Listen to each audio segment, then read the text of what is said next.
Bienvenue à tous, c'est la pause café de l'UNADEV, la pause café du mois de mai 2022. Je suis gâté aujourd'hui. J'ai pas un, j'ai pas deux, j'ai pas trois, mais quatre invités pour cette pause café printanière avec Omar Sharif Markar. Il est en direct avec nous, ambassadeur non-voyant pour l'association Unicité. Il va nous raconter cette mission qu'il semble adorer en tout cas. Franck Godard, malvoyant en service civique au Centre UNADEV de Toulouse. Lucie Sora et Mélanie Sien-Bien, Sier-Bien. Bonjour les filles voyantes, toutes les deux en service civique au Centre régional UNADEV de Bordeaux. Bonjour à vous tous, vous toutes. Petite question, c'est la tradition dans la pause café. Vous êtes quoi, Mélanie, Lucie, Franck et Omar, le matin ou en début d'après-midi? C'est café, thé, chocolat, tisane, jus de fruits, les filles? Café. Moi, c'est café. Café pour vous deux, Franck et Omar? Moi, Ouais, c'est la plupart du temps thé et café. Thé et café. Un des deux. moi, c'est café. Je suis un grand amateur de café. Bon, bah alors là, on a majorité de café, ça tombe bien, c'est la pause Voilà. café. On est ravis Pause de vous café. avoir pour connaître un petit peu votre vie, connaître votre parcours et surtout mieux comprendre votre quotidien, vos missions. Je vais commencer avec Omar. Omar, Unicité, c'est une association française qui propose notamment à la jeunesse des engagements solidaires. Qu'est-ce que vous y faites, vous? Alors, Unicité, exactement. En fait, c'est l'association spécialisée du service civique en France. Donc, moi, j'ai effectué un service civique Oui, dans un premier temps avec cette association. Et maintenant, j'en suis ambassadeur. Alors, en gros, moi, comment je pourrais résumer le poste d'ambassadeur? J'ai passé une magnifique année de service civique via mon engagement, via les différentes rencontres, etc., hein, toutes les belles choses, les belles aventures qu'on peut vivre en service civique. bien sûr. Et on a la possibilité de continuer cet engagement parce que la mission d'ambassadeur, en fait, c'est aussi un engagement. Donc, on est là, en fait, pour représenter l'association Unicité et le service civique en général. Ouais. Et donc, du coup, notre mission d'ambassadeur, elle consiste justement à faire. On a des missions en interne et en externe, mais là, on va plutôt parler des missions externes. C'est par exemple, on participe à des salons où Ouais. où il y a plein de stands, et Unicité, ils ont par exemple un stand et nous, on est là en tant que témoigneur, hein. Par exemple, il y a des salons pour les jeunes qui recherchent des emplois, etc., des stages, des choses comme ça.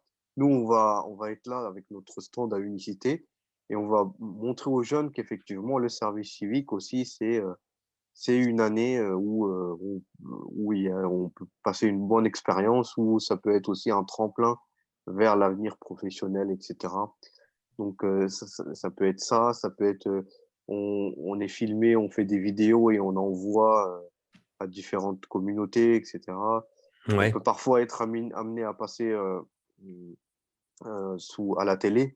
Par Ouais. exemple, la dernière fois, il y a 2 semaines, je suis passé en direct sur la chaîne France 24 pour un sujet. Donc là, Épatant. moi, j'ai parlé de l'importance du service civique, etc. Enfin, c'est vraiment différentes missions qui sont variées, et on a même eu l'occasion de partir en Grèce parce Waouh. il y a le service civique européen aussi.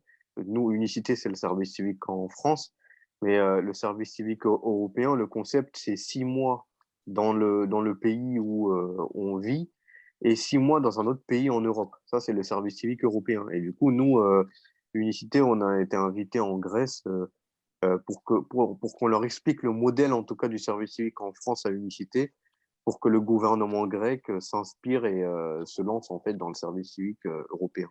Bon, vous Donc, l'avez non. compris, vous avez vu, Omar, il aime sa mission d'ambassadeur, il en parle bien. Et je vous arrête, Omar, parce que je fais parler aussi les autres, mais Ouais, ouais. on sent votre motivation, votre volonté de transmettre.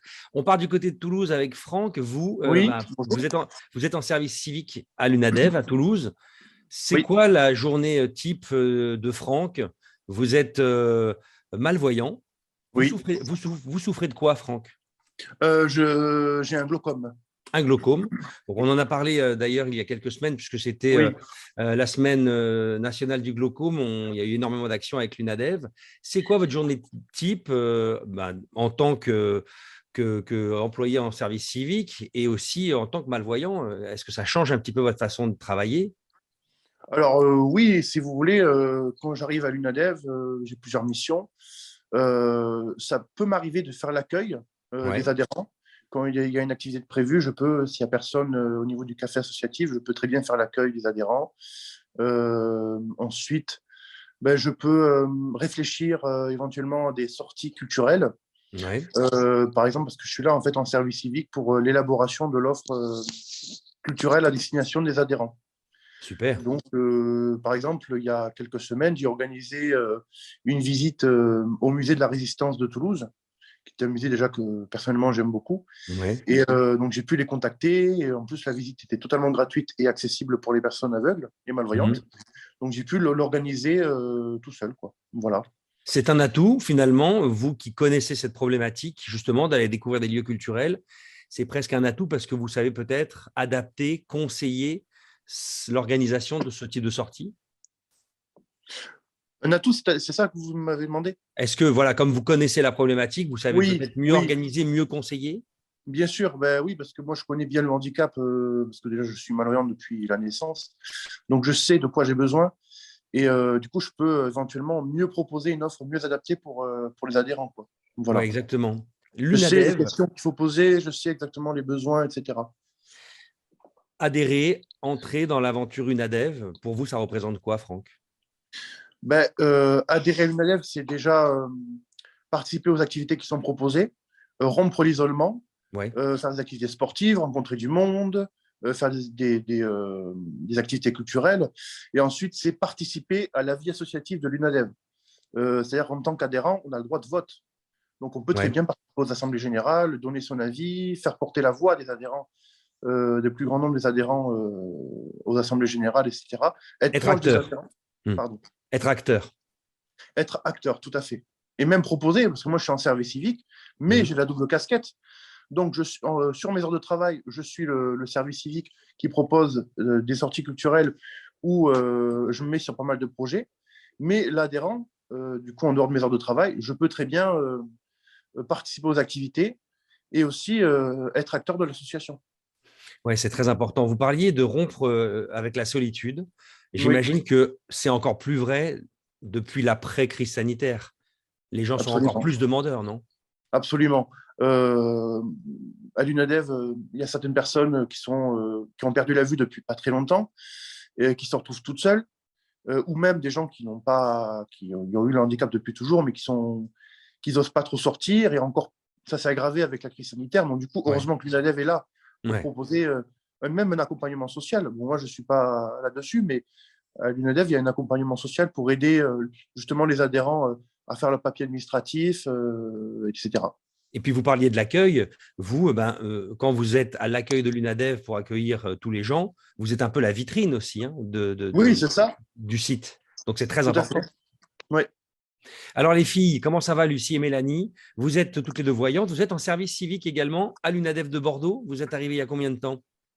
On est arrivé en mars. Ouais, c'est ça. C'est tout récent. Comment l'aventure a démarré? Pourquoi vous avez choisi d'être à l'UNADEV? Moi, justement, je suis passée par Unicité, du coup. Ouais. On m'a présenté ce service civique et en fait, le handicap en général, mais visuel encore plus, c'est quelque chose que je connaissais pas du tout et j'avais envie de me sensibiliser Bravo. parce que c'est important. Je trouve ça fait partie de la vie de plein de gens. Donc pour moi, c'était hyper important de me sensibiliser à ça.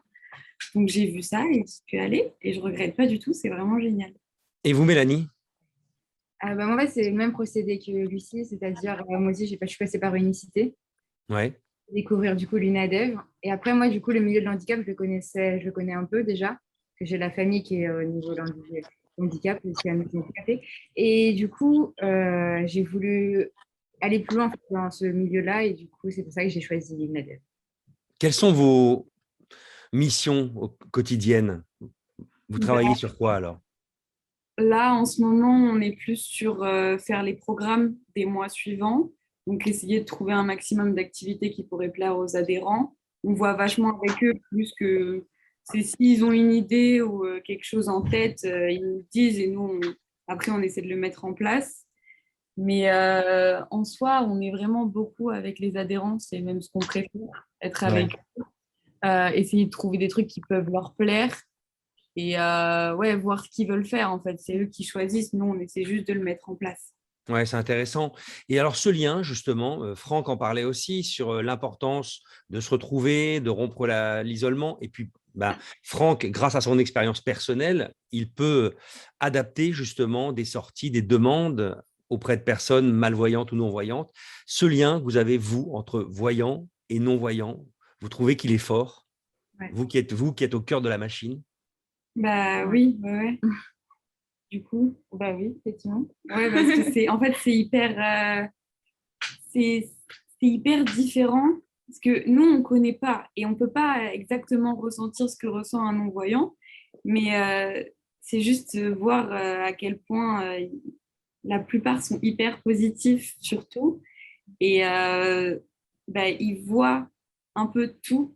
C'est un peu bateau ce que je vais dire, mais ils voient la vie vraiment d'une autre manière parce qu'ils ne Oui. la voient pas avec des yeux. Donc, ils la voient d'une manière totalement différente. Et du coup, c'est une approche bah, justement totalement différente. Et pour nous qui sommes voyants, ça change un peu aussi la manière dont on voit les choses, du coup. Mais je pense que ce n'est pas du tout bateau et pas du tout idiot ce que vient de dire Lucie. Omar, qu'est-ce que vous en pensez? C'est vrai, non? Ouais, c'est vrai, en fait, on a notre. Peut-être qu'on imagine, comme on n'arrive pas à voir avec les yeux, peut-être que je pense que on l'imagine un peu différemment. Non, je pense qu'elle a raison. On, on essaye d'utiliser un peu les autres sens, quoi. Enfin, soit pour réfléchir ou soit pour toucher. Enfin, franchement, ça dépend du contexte, mais non, je pense qu'elle a Hmm. raison. Unicité, le sous-titre d'unicité, c'est être utile aux autres autant qu'à soi. Autant Qu'est-ce qu'à qu'est-ce- soi. qu'est-ce que vous en pensez de cette phrase, Omar? Parce qu'en fait, quand on fait un service civique, c'est on donne et on reçoit. Hein. Ouais. On donne à la société, c'est-à-dire on donne notre temps, on donne de notre énergie, de notre enthousiasme, de notre motivation. Et en échange, on reçoit. Parce que quand on fait un service civique, par exemple, on a des formations, ce qu'on appelle des formations civiques et citoyennes, donc où là où on est formé sur différents sujets de société auxquels on n'a pas forcément l'occasion de voir ailleurs. Euh, on est aussi formé sur le PSC1, c'est les gestes premiers secours, par Oui, exemple. bien sûr. Ça peut être vraiment important. Voilà, il y a pas mal de choses comme ça. Et puis, bah, on a une indemnité. Donc, Oui, bien voilà. sûr, bien sûr. Donc, c'est un travail qui est rémunéré. Et comme vous disiez, c'est intéressant. Franck, je suis sûr qu'il ressent la même chose à Toulouse. Omar dit, on donne, mais on reçoit beaucoup. C'est votre cas Oui, aussi? oui, tout à fait. À partir du moment où on s'investit dans notre mission et qu'on donne de nous-mêmes aux gens qui nous entourent, on reçoit forcément. Ouais. Bon. Parce que moi, je suis là aussi pour faire le relationnel avec les adhérents. Je ne suis pas là juste pour organiser les sorties. Il y a des moments où les adhérents ils sont réunis dans le café associatif et je viens pour leur parler, discuter avec eux, échanger avec eux, quoi. Ouais, ouais. Lucie et C'est très, Mélanie, très important. très important, et oui, cet échange et ce rapport humain qu'il y a entre Ouais. vous. Lucie Ouais, et ouais. Mélanie, depuis le début là, de votre arrivée, depuis mars, c'est-à-dire maintenant quasiment 2 mois, vous avez quelques souvenirs très forts déjà, ou des dossiers vraiment qui vous ont porté à cœur? Ben, moi, je pense que c'est juste le fait de, des fois, enfin, avoir l'impression d'avoir été réellement utile pour quelqu'un et Ouais, euh, juste faire quelque chose qui va pas forcément pour moi être important, accompagner quelqu'un, faire quelque chose parce que pour moi, ça paraît normal de le faire. Et je vois juste quand la personne me remercie que pour elle, ça a été réellement important. Et ça, pour moi, c'est très, très touchant de me sentir réellement utile, ça fait, de faire vraiment quelque chose. ça fait plaisir d'entendre ça. Mélanie? C'est sûr. C'est vrai que c'est un peu la même chose que du coup, moi, je suis souvent à la partie sport en fait. Ouais, Moi, je les accompagne avec d'autres personnes, par exemple pour faire du tandem. Et c'est vrai que le tandem, c'est pas bête, mais Ah, c'est vrai, ça. le tandem, c'est génial. Ils adorent tous le tandem et à chaque fois, ils nous remercient qu'ils ont été contents de faire ça avec nous, ça leur a fait du bien de sortir un petit peu et enfin, plein de choses comme ça que c'est vraiment génial. ça, Justement, quand on a l'impression de rompre un peu ce truc de solitude le fait qu'ils voient du monde et tout. Et je sais qu'ils aiment bien ce côté jeune qu'on peut leur apporter. Et du coup, pour nous, c'est hyper cool, quoi. Ça porte tout son sens, hein, Franck, le mot service civique. Oui. Ben, service, c'est-à-dire on est là pour servir un petit peu l'association. On est là, on s'engage auprès de l'association à effectuer nos missions. Et civique, c'est-à-dire ça va au-delà de ça, c'est citoyen. Ouais. C'est un acte citoyen, en fait. Est-ce que pour vous, Omar, le fait d'être ambassadeur pour Unicité, est-ce que quelque part aussi, vous n'êtes pas ambassadeur des personnes malvoyantes, non-voyantes, pour mieux vous comprendre, mieux vous cerner, mieux vous connaître? C'est vrai que d'une manière générale, je suis ambassadeur de l'association et du service civique, mais aussi, comme je suis dans cette situation en tant que déficient visuel, aussi, oui, oui, oui, tout à fait, hein, parce que, comme vous le dites, mieux nous comprendre, mieux nous cerner, parce que c'est pas tout le monde qui fait un service civique, et quand une personne déficiente visuelle le fait, bon, ici, on est à l'UNADEV, donc ce monde, il est, on va dire, connu, mais c'est pas connu par tout le monde. Et du coup, quand moi, je vais à l'extérieur pour faire des témoignages et tout, je suis aussi ambassadeur, on peut dire, de la déficience visuelle, hein, c'est Bien clair. sûr, ouais, c'est Ouais. très intéressant. D'ailleurs, je vous conseille d'aller voir le profil d'Omar sur LinkedIn. Il raconte plein de choses, il raconte sa vie. C'est hyper intéressant. Une petite question, parce qu'on arrive à la fin de cette pause café. Vous avez des passions dans le Oui. sport, dans la culture ou ailleurs qui vous servent dans vos missions, Franck? Moi, je suis passionné de musique. J'ai toujours aimé la musique depuis tout petit. Alors, ça me sert indirectement parce que j'ai déjà co-animé un atelier musical avec une intervenante, une musicienne. On Génial. avait fait un atelier découverte musicale. Et ensuite, ouais, non, finalement, j'ai pas fait de concert, etc. Mais par contre, une autre passion, c'est l'histoire. Et là, j'ai pu la mettre à profit parce que j'ai organisé justement une sortie au musée de la Résistance parce que je suis passionné de Seconde Guerre mondiale, etc. Ce que vous disiez au début, ouais. Voilà, j'ai pu la mettre en place.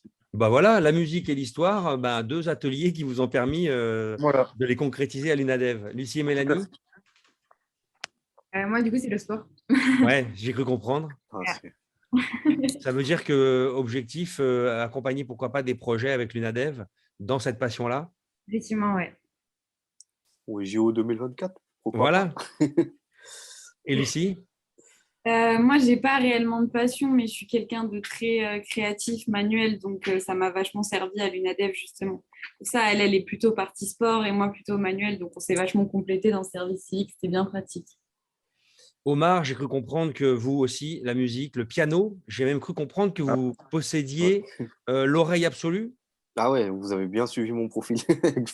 Effectivement, c'est vrai que le piano, c'est ça, depuis mon enfance, j'ai appris moi-même. Et quand j'écoute des sons, j'arrive à les reproduire. Ça, c'est une passion. Et après, c'est vrai que j'ai une passion qui est de partager le savoir. Ouais, Si j'ai une connaissance, j'aime bien en fait l'expliquer et le partager aux autres. Et ça me sert beaucoup dans cette mission d'ambassadeur. c'est Et formidable. c'est vrai que quand j'ai fait mon service civique, c'était de l'animation de débat, en fait, essentiellement. Donc, on projetait des films aux collégiens et lycéens. Et c'est des films qui parlaient de différents sujets de société. Et à la fin, on posait des questions pour que le public soit sensibilisé. Donc, ça rejoint aussi. Cette passion-là que vous voulez transmettre. Eh ben, vous avez vu, en quelques minutes, alors que l'on ne se connaissait pas, on apprend énormément de choses sur vous toutes et vous tous grâce aux expériences qu'aujourd'hui vous avez et que vous voulez transmettre et faire avancer l'UNADEV et tous les membres de l'UNADEV dans la vie de tous les jours, grâce aussi à votre motivation. Merci beaucoup d'avoir tous participé à cette pause café du mois de mai. C'était passionnant, C'est toutes vous. ces petites histoires dans les grandes. On a été ravis de vous entendre. C'est malheureusement fini parce que on essaie de ne pas être trop long, mais on a été ravis de partager avec vous cette expérience et on vous souhaite encore de vivre de très belles expériences les prochaines semaines et les prochains mois. Merci Merci beaucoup. beaucoup. Merci à tous de nous avoir suivis. À très bientôt pour une À nouvelle bientôt. pause café passionnante. À bientôt. À bientôt. Bye bye.